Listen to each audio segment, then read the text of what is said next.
Shri Sandeep Samaniji, Shri Naga Prasad Tumala, Shri Dilip Chanaik, Shri Sisir Jaipuriyaji, Shri Prabhat Jain, Shri Manit Jain, academicians from different parts of the country, the panel speakers, and my dear students, brothers and sisters.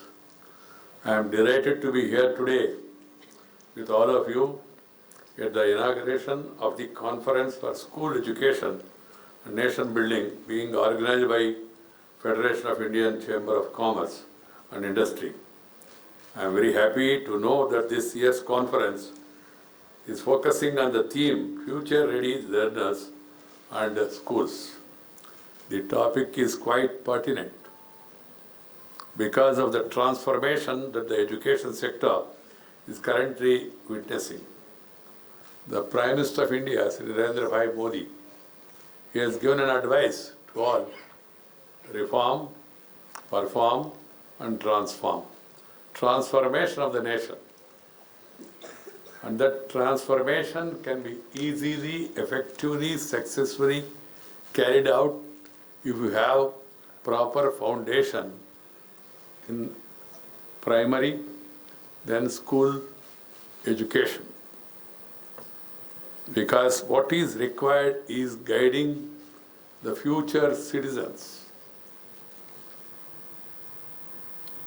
I am glad to note that this conference aims to deliberate on drawing a visionary roadmap and evolving a new model of schooling powered by innovation, inclusivity, autonomy, and concern for sustainability to help us adapt to this rapid and unprecedented disruption. We are all living in an era of LPG, liberalization, privatization, and globalization. It throws many opportunities and also many challenges. We have to equip these youngsters who are the wealth of the nation, future citizens, with proper understanding and education to face these challenges and grab these opportunities. That is the need of the hour. It is truly noteworthy that the conference will witness participation of more than 700 delegates, including state and central government officials, regulators, prominent educators, think tanks, consulting firms, and institutions from across India and the globe. I have gone through the entire program. I am very happy that important people are going to be in the panel, and there are good key speakers also. I am sure that this conference will bring to the fore solutions through which K-12 sector can work along with the government to make a definitive positive difference in our educational sector. Everything cannot be done by the government. Unfortunately, over the years, we developed a mindset that mostly it's politicians who are responsible. I don't want to blame others. Of course, I was also part of the political system till the other day. सब काम सरकार करेगा, हम बेकार बैठे तो चलेगा. This attitude, ऐसा नहीं चलेगा. Because it is the duty of the society to see that they also participate in this nation building. That's where the private sector plays a very important role in a huge country like India, where you have so many challenges. Even today, you need the private sector, well-meaning sector, to play an important role. Please remember, politics, medical profession, and education, and journalism, they used to be treated as a mission. But unfortunately, some people who peeped in, they are converting this mission with commission, giving some omission, doing some remission, forgetting the passion. Some people. So we must be aware of the very purpose of allowing the private sector or the private or well-meaning people join this activity is to serve the country and carry forward this mission. After 70 plus years, India of course made a remarkable progress, undoubtedly, but still we have miles to go with regard to human resource development indices. Even today, 18-20% of the people are living below poverty line. 18 to 20% of the people cannot read and write. And then you have certain areas where there is social discrimination and gender discrimination. That is one challenge. The other challenge is people started thinking that education means only for employment. Education basically is for enlightenment. Education is for enhancement of knowledge. Education is for empowerment. And finally, education also is for employment. But we are thinking that as if education is for employment and everybody should get employment. It's not possible. It's not possible. So we have to focus our attention on creating enlightenment, enhancing the knowledge. There is a basic knowledge. Fortunately, in this country, this land, this air, this water has something unique, because you find even today many of the intelligent people across the globe, and also many of the people who are leading different multinational companies, including IT sector, they come from this very land. So there is inherent knowledge. And once upon a time, India was known as Viswa Guru. Students from across the globe, they used to come to Nalanda, Takshasila, Diten Takshasila, Pushpagiri, and all used to get education. And we have such great examples, where you have Bhaskaracharya, you have Aryabhatta, you have Charaka, you have Samhita, you have Susruta, all these great Varahamihira, lot of people. So that knowledge was there. But unfortunately, in between, because of the colonial rule, we lost our direction, we lost our moorings, we lost our consciousness. And then now we are lagging behind and we are struggling hard. So we have to see that this responsibility of addressing these challenges make our younger generation more than fit to face the challenges and grab the opportunities.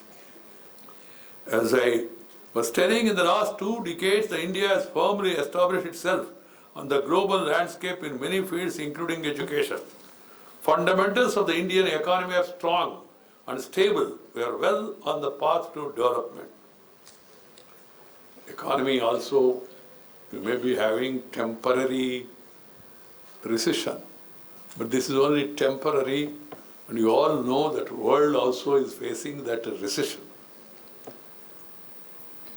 And compared with other nations, we are performing better. But the reports indicate that if you do well, and if you work together, and if every stakeholder perform their duty and continue with the reforms, India will be the 3rd largest economy in the world. This is what World Bank says, International Monetary Fund says, and also Asian Development Bank says, and Moody's ratings also. Not Modi's ratings, Moody's ratings. All that. So the duty is there on all of us, on all stakeholders, that we must perform our responsibility and do our duty. If you do your duty, you will not only become mighty, but also you will be making the country also mighty.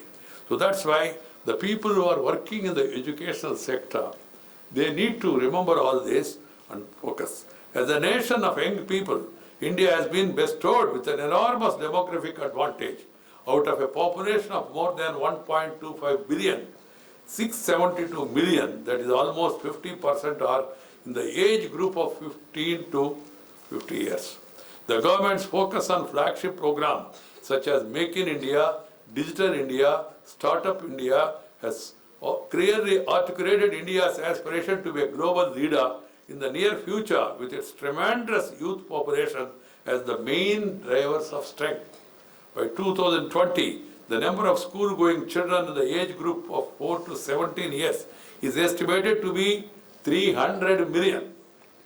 140 million young people in the age group of 18 to 23 years are all set to be enrolled in colleges and universities by 2030. At this critical juncture, we must ask ourselves, are our schools and universities adequately prepared to educate young people for future challenges? I'm happy that the FICCI has taken up this and then called it as Arise Conference.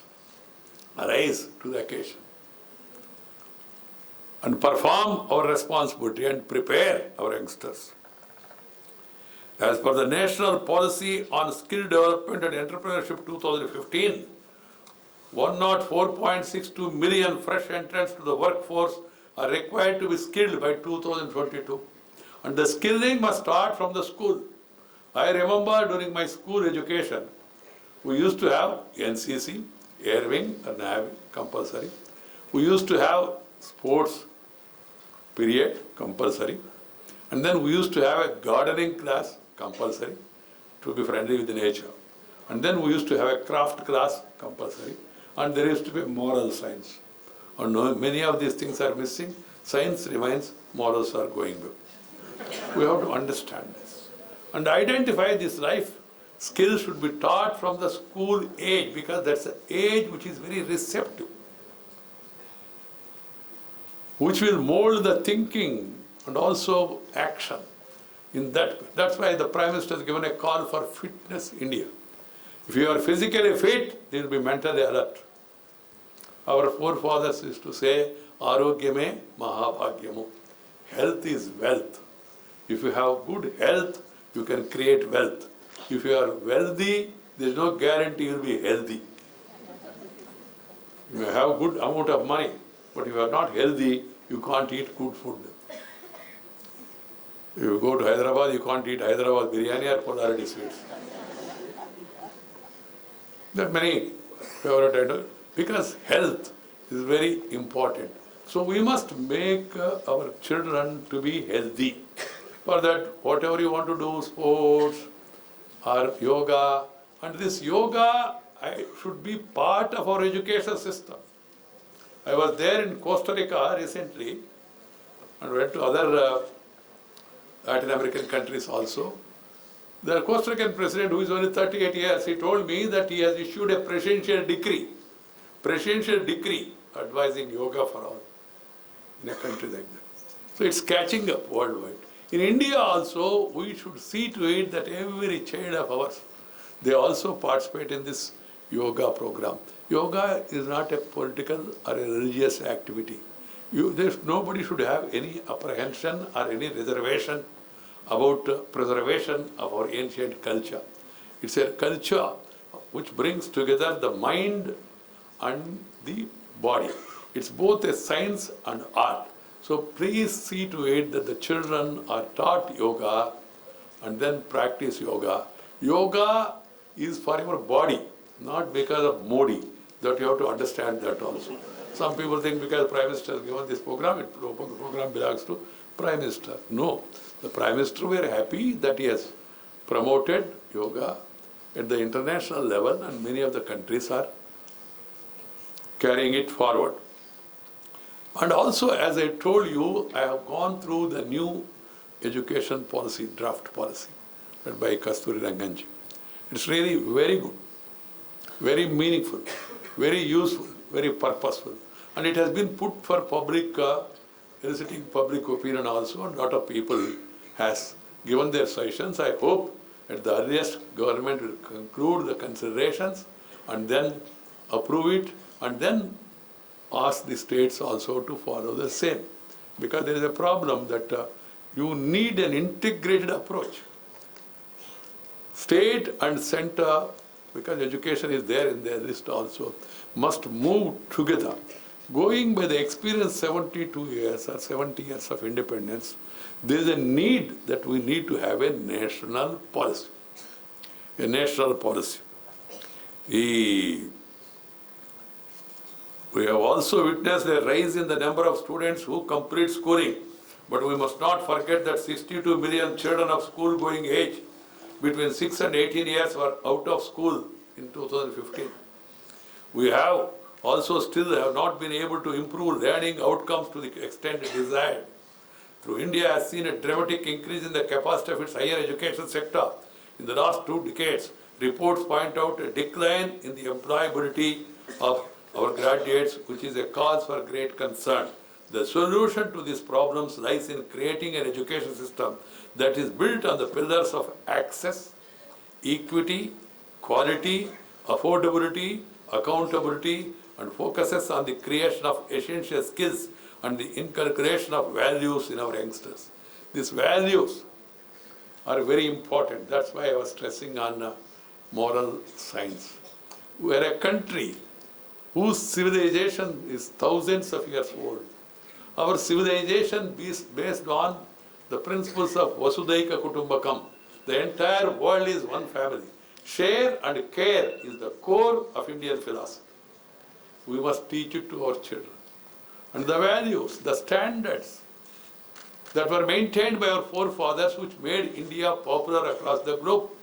When I go around the countries as a vice president, I found renewed enthusiasm about India, renewed interest about India, and they are very eager to participate in the developmental activities. They want to invest also in India. So that being the case, we must preserve the cultural values. The recent happenings here and there of social discrimination or gender discrimination or atrocities against our girl child, they are really worrisome. We should tackle those issues in an effective manner, not by bringing legislation. I have been often saying that there is a weakness in our country, in our system, that anything happens, people bring a bill. The other day I said, I repeat, mere bringing a bill will not suffice. What is required is political will, administrative skill, then go for the kill of the social evil. Then on it's possible.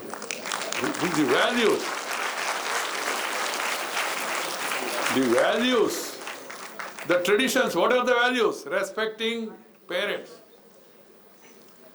respecting family system, respecting gurus, the teachers, respecting the nature, being friendly with the nature, having concern for the fellow citizens.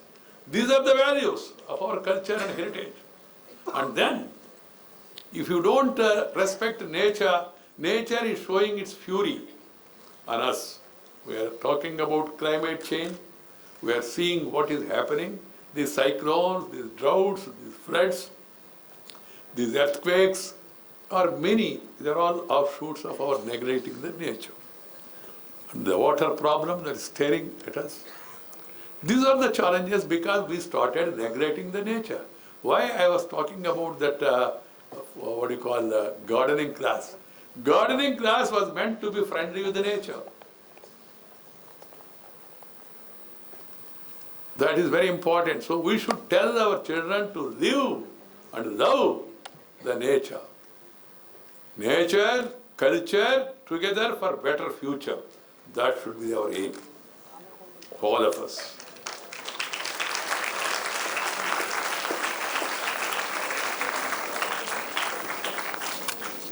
And also respecting women.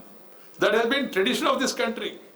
Right from Vedas, Upanishads, the women are always used to be given respect. In between, as I told you, we lost the track, and now we are talking of reservation. Before thinking reservation, we must think about preservation of our culture, our heritage. Woman, India's name, when you say it in India, what do you call it? Motherland. Matru Bhumi, not fatherland. What is the indication? Respect for women. All the rivers in the country, major rivers, Ganga, Yamuna, Saraswati, Kaveri, Brahmaputra, Narmada, Tapati, Mahendra, Tanaya, Sabari, you take any major river named after woman. And if you believe in Puranas, I don't force you. Saraswati Devi, education. Parvati Devi, defense. Lakshmi Devi, finance. Those days, all the important portfolios were given. If you believe in Puranas, I'm not forcing you. But still, that's an indication of our cultural, civilizational values. So keeping that in mind, our children should be taught. We normally in our society, we start telling our girl child, Ma, careful, come back before sunset, this, that and all and all. But the time has come that we have to caution our boys, our future generation. Because what is happening is atrocious, shameful, and also incidents involving children, sometimes teachers, sometimes elders. You get the report in the newspapers, father raping daughter, teacher misbehaving with the student, or student misbehaving with the teacher. So these are they are aberrations, but we must see to it that these values and this respect for woman, they are taught at the beginning itself in a very positive manner, so that it registers in the mind of children. Because cinema, TV, the social media, there are a lot of detractions. There are positives, but there are negatives also. Negatives, always impact more than positives. So keeping that in mind, constantly in our education, the history of the country, the civilization of the country, and the value system should be stressed. This will make the country a more healthy and ideal nation. We must take particular care in ensuring that girl children and groups of children who are deemed to be at risk, such as orphans, child labor, street children, and victims of riot and natural disasters, must be brought into the fold of formal education system. It is not only duty of government, but all of us. We must also reimagine and reinvent our teaching, training systems to improve learning outcomes. Globally, there is a dramatic change in the way teachers are teaching and learners are assimilating knowledge. We must constantly innovate when it comes to instruction and provide both context and content to learners so that they move away from the rote learning and start critically analyzing and observing what is being taught. Along with universalization of primary education and augmentation of literacy rates, we must also improve access and quality at all levels of education. Increase funding in higher education, augment infrastructure and professionalize management. My dear sisters and brothers and youngsters, as the country transitions to a knowledge-based economy, participation of the educators to promote quality school education and innovation assumes greater significance. To emerge as a dominant economy in the world, India must endure to develop a high-quality education system that produces workforce with new age skills and better understanding. The government is enduring to focus on providing a robust and resilient framework for education, upskilling our youth and firmly putting in place an establishment which promotes R&D, fosters quality, and fosters an environment which is conducive for innovation. It has also taken several key initiatives to bring education in India at par with global standards. The draft policy, as I told you, aims to transform India's sustainability into an equitable and vibrant knowledge society by providing high-quality education to all. It sets the stage for next generation of reforms by extending the Right to Education Act by including pre-primary and secondary education with its purview. And I also have an advice that education in the primary level must be mainly focused on mother tongue. It's easy for the children to grasp. I know that I am speaking in front of English medium schools. Nothing wrong in learning English, teaching English. It is also required. But foundation must be laid in the mother tongue. We must revisit our policy. And UNESCO has recommended the same. And also, you might have seen the result also, wherever this education foundation is strong, the children are able to understand better, articulate better, perform better. Some people have a doubt, no sir, if you study in this local language, you will not be able to come up. I asked one of the chief ministers who told me earlier, former chief minister, he said, you can't come up or you can't go up. I said, going up, God has not put any restriction. Any language, welcome. Your seat is reserved, don't worry. Only date is in your hands. Seat has been already reserved. So language is no barrier. And then people are so sorry, you can't come up and all. I will tell you, I am very, this thing about this. The President of India, he studied in mother tongue. The Vice President of India, I studied in a village school, in Telugu medium. The Prime Minister of India, never saw a convent. Prime Minister. The Prime Minister of this powerful Prime Minister now, among the world community. And many other people. So don't have any such illusions. I call upon the English medium running schools also, while you continue your medium, provide an opportunity to learn their mother tongue. Not this language or that mother, any mother tongue. Because mother tongue that has come from mother's womb. So wherever I go, my dear children, I am telling children to remember 5 things. 1, mother, who has given you this beautiful birth. Of course, mother includes father also. Woman, W-O, what is the spelling? Amen. Man is there, woman. Second, remember the Janma Bhumi, your native place, which has given you the initial support. Third, remember the mother tongue. Promote, propagate, and feel proud to speak within the family, within the neighborhood, in our mother tongue. Because the mother tongue is like your eyes. The other language, like spectacles.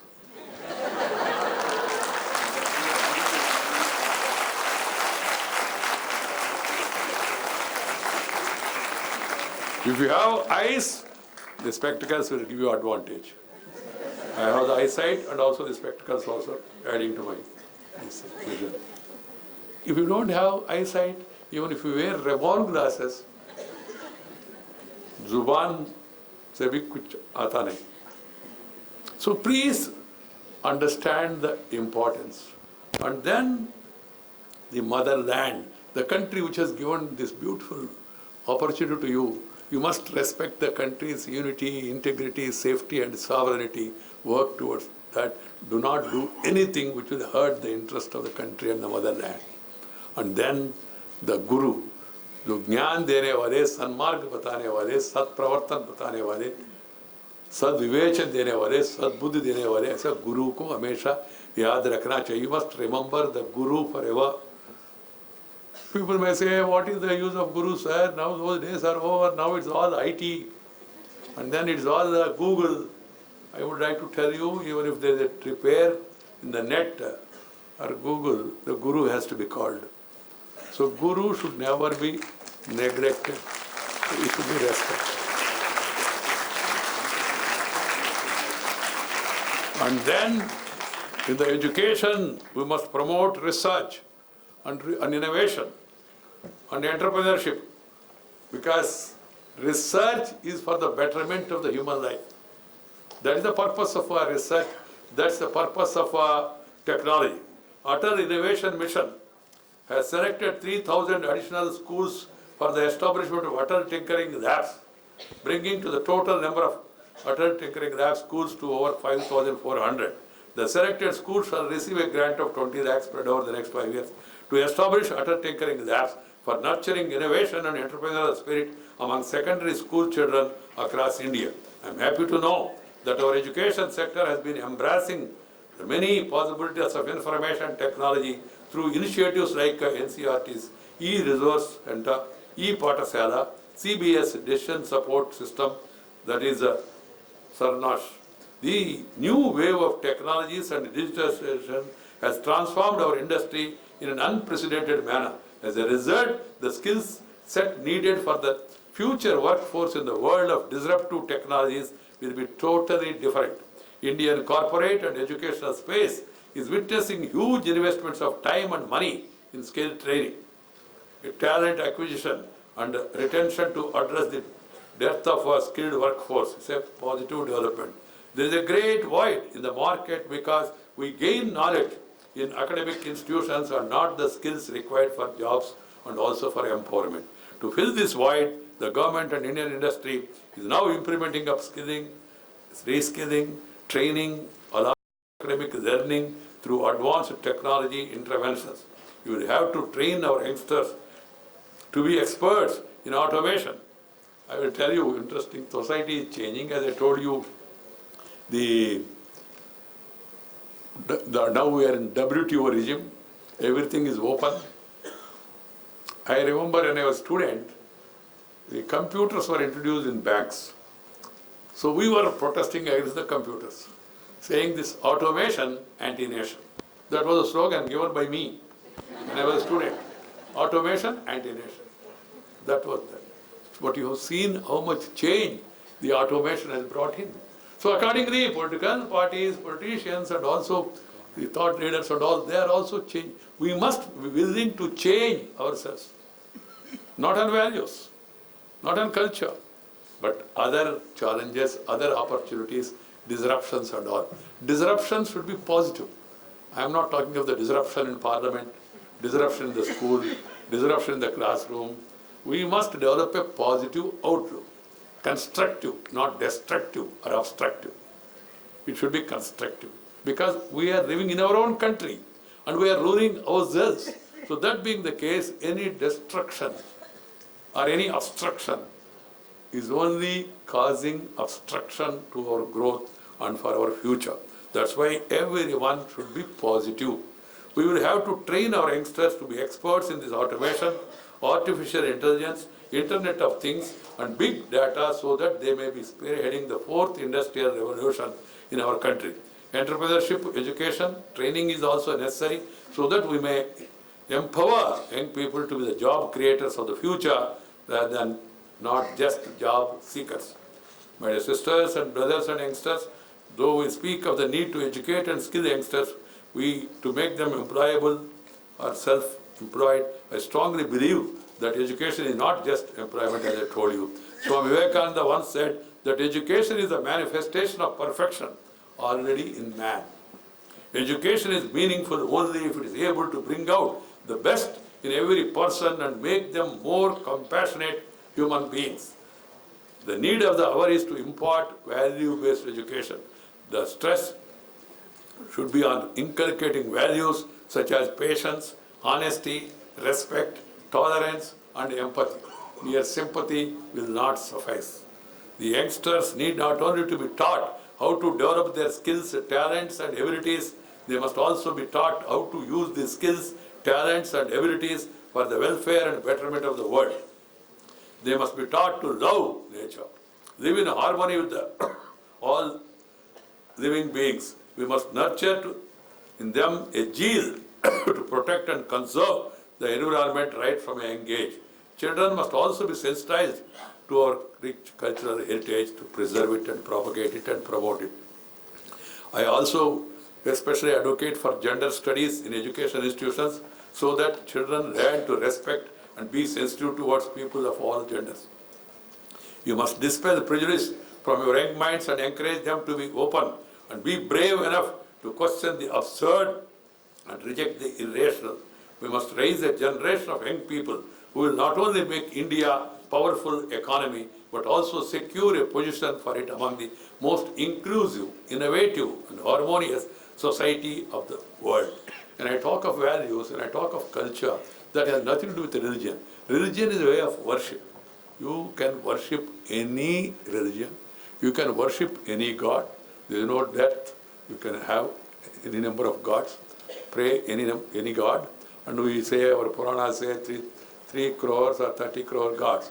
And if you want to add one more also, no problem, 3 crore plus 1 of your choice. That is the greatness of the culture of this country. The culture I am talking is, one student asked me, sir, what is the difference between culture and... I said, culture is a way of living. Like Jivana Seri, Jivana Paddhati. He said, I am not able to understand it, sir. Please give some example. I said, if I have to explain to you in simple terms, religion is way of worship, culture is way of life. If you have one bread and you eat your bread, it's called as Prakriti. If you snatch away the bread of other fellow and eat it, it's called as vikruti. And if you share your bread with others, that is called as samskruti. This is the culture of this country. We must follow that culture.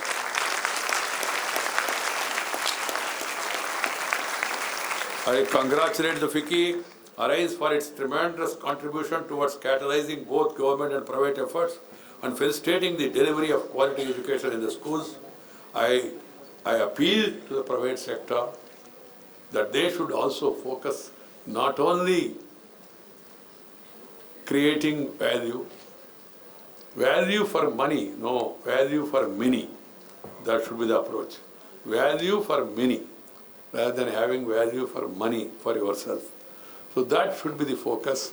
And secondly, the private sector also must see to it that this missionary mode is continued and taken care of those vulnerable sections, the suppressed, the oppressed, the depressed people. They should be given care also, even by the private sector. I am hopeful that the conference will witness informed debates and open discussions and will serve as a platform for exchange of knowledge and information. Information with confirmation is more than ammunition. You have to understand it. Simply, so you must pass on to the younger generation information with confirmation. That is, and Shiksha ka mukhya uddesh samskar dena. The very purpose of education to make you an ideal citizen, to give you the needed samskara, and to make you more responsible. So keep that in mind and move on. I wish you all the best. God bless you, children. Thank you very much. Namaskar. Jai Hind.